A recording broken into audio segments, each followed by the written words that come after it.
Hello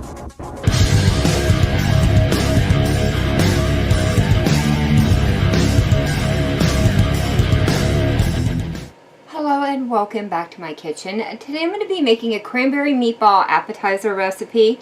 I'll be starting off with 1 pound of ground beef,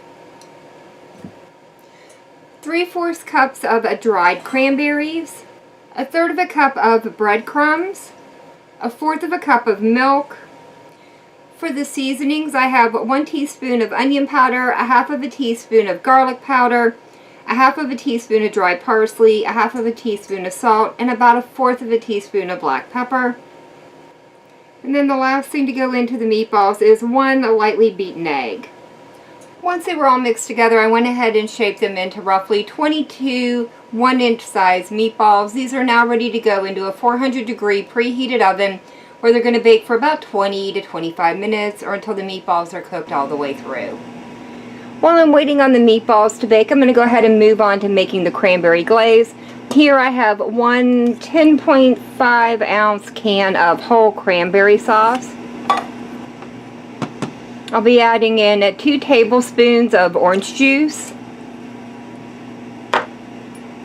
2 tablespoons of brown sugar, and this is optional, but I'm going to be adding in a pinch of cayenne pepper for just a little bit of heat. Once this comes up to a boil, I've turned the heat down to low, and I'll allow it to simmer until the meatballs come out of the oven.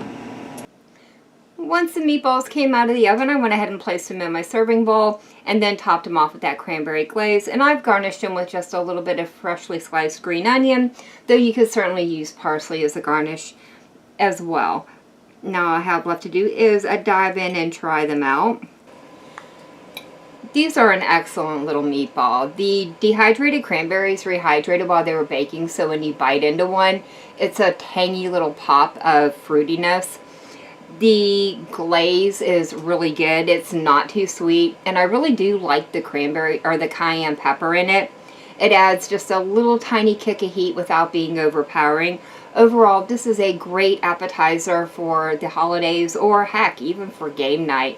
But that is going to be it for me for the day. If you've enjoyed this video, leave me a comment down below. If you tried this recipe out, let me know how it turned out for you. And as always, thank you all so very much for joining me today. I've been Volker. I hope you guys have enjoyed, and I hope I'll see you in the next one.